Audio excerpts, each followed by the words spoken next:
Breaking news Congress రాష్ట్ర వ్యవహారాల incharge Meenakshi Natarajan party నేతలు నియోజకవర్గాల పరిస్థితిపై ఫోకస్ పెట్టారు. 3 రోజులుగా నియోజకవర్గాల వారీగా పార్టీ నేతలతో సమావేశాలు నిర్వహిస్తూ ఉన్నారు. 3వ రోజు కూడా సమావేశం ప్రారంభమైంది. హైదర్గూడలోని ఎమ్మెల్యే క్వార్టర్స్ లో భువనగిరి, నల్గొండ పార్లమెంట్ నియోజకవర్గాలపై రివ్యూ చేస్తున్నారు. సాయంత్రం 4 గంటల వరకు ఈ సమావేశం కొనసాగుతుంది.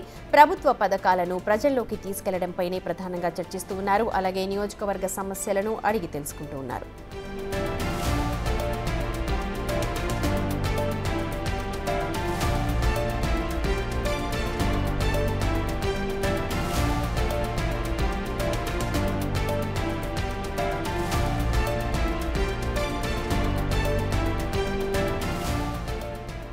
కాంగ్రెస్ ఇన్ఛార్జ్ మీనాక్షి నటరాజన్ వరుస సమావేశాలతో బిజీగా ఉంటూ ఉన్నారు. 3 రోజులుగా కూడా అన్ని నియోజకవర్గాలకు సంబంధించిన పార్టీ నేతలతో ఆవిడ మాట్లాడుతూ ఉన్నారు. నియోజకవర్గంలో స్థానికంగా ఉండే సమస్యలు ఏంటి, అక్కడ వాళ్ళు ఎదుర్కొంటున్న సమస్యలు ఏంటి, ఎలా పరిష్కరించాలి, అలాగే పార్టీ బలోపేతానికి ఏం చేయాలనే దానిపైన పార్టీ నేతలతో చర్చిస్తూ ఉన్నారు. దీంతో పాటు ప్రభుత్వ పథకాలను కూడా సమర్థవంతంగా ప్రజల్లోకి తీసుకెళ్లడంలో కూడా చర్చ జరుపుతూ ఉన్నారు. స్థానిక క్షేత్రస్థాయి నుంచి కూడా ప్రభుత్వం చేపడుతున్న పథకాలు అందరికీ తెలియాలి అన్న ఒక ఎజెండాతో ఈ సమావేశాలు నిర్వహిస్తున్నట్టుగా తెలుస్తోంది. ప్రస్తుతం భువనగిరి, నల్గొండ జిల్లాల అభ్యర్థులతో మాట్లాడుతూ ఉన్నారు. వరుసగా 3వ రోజు కూడా ఇవాళ సమావేశాలు నిర్వహిస్తూ ఉన్నారు మీనాక్షి నటరాజన్.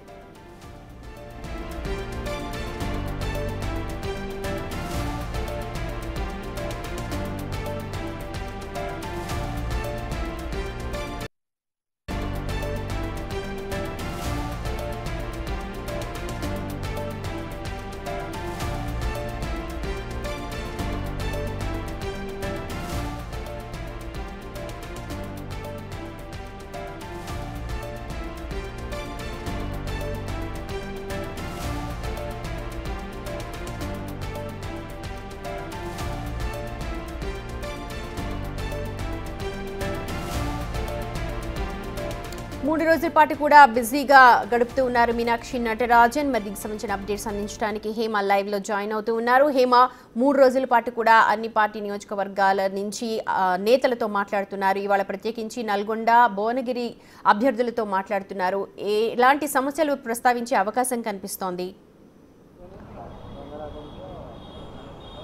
మీనాక్షి నటరాజన్ 3వ రోజు సమీక్ష సమావేశాలు అయితే కొనసాగుతున్నాయి. ప్రధానంగా మనం చూసుకుంటే మొన్నటి నుంచి కూడా పార్లమెంటు నియోజకవర్గాల వారీగా ఉన్నటువంటి ముఖ్య నేతలతో మీనాక్షి నటరాజన్ సమీక్ష సమావేశాన్ని ఏర్పాటు చేస్తున్నారు.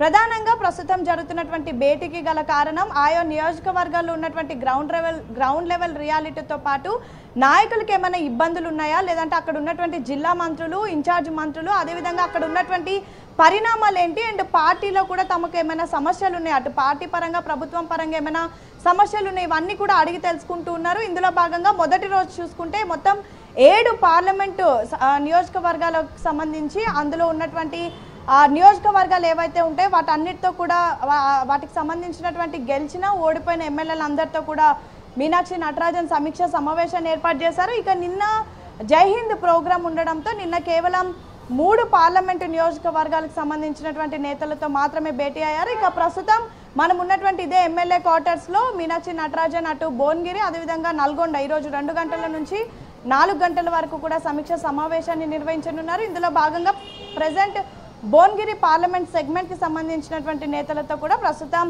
మీనాక్షి నటరాజన్ రివ్యూ మీటింగ్ జరుగుతుందనే చెప్పుకోవచ్చు. ఇక ఏఐసిసి వ్యవహారాల ఇన్ఛార్జ్ గా మీనాక్షి నటరాజన్ బాధ్యతలు స్వీకరించిన తర్వాత ప్రధానంగా మొదటిగా ఎగ్జిక్యూటివ్ మీటింగ్ పెట్టారు. ఆ మీటింగ్ లోనే అందరికీ ఒక క్లారిటీ ఇచ్చేశారు. ఏమున్నా సరే నేరుగా తనతో చెప్పాలి, కానీ బయట ఎవరు మాట్లాడద్దు, పార్టీలో తమకి ఎటువంటి సమస్యలు ఉన్నా ఖచ్చితంగా తన వద్దకి తీసుకొస్తే వాటికి పరిష్కారం చూపిస్తానని, సేమ్ టైం పార్టీని నమ్ముకొని దాదాపు 10 ఏళ్ల నుంచి ఎవరైతే పార్టీ కోసం కష్టపడుతున్నారో వాళ్లకు పార్టీలో సముచిత న్యాయం దక్కుతుంది అంటూ కూడా ఎగ్జిక్యూటివ్ మీటింగ్లోనే చెప్పారు.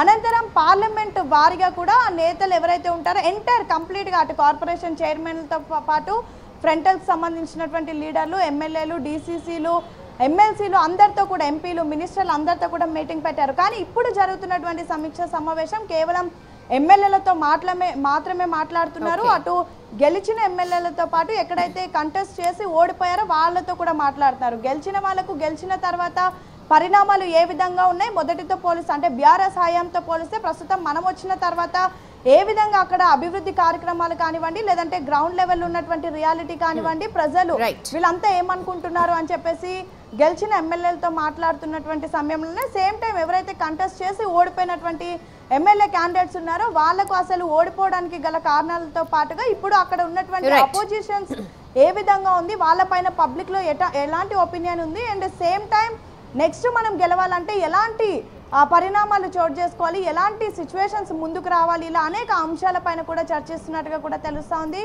ఇక మీనాక్షి నటరాజన్ జూన్ 5వ తారీఖు వరకు కూడా హైదరాబాద్ లోనే ఉండనున్నారు, తెలంగాణ రాష్ట్రంలోనే ఉండనున్నారు.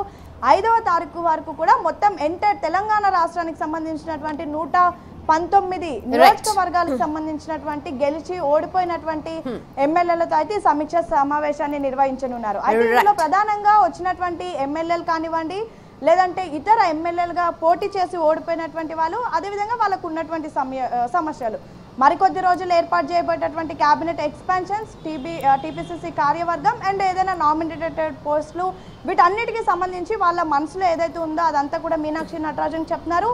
అండ్ మీనాక్షి నటరాజన్ మాత్రం వచ్చినటువంటి వాళ్ళందరికీ కూడా ఎంతో భరోసా నింపే పంపిస్తున్నారని చెప్పుకోవచ్చు.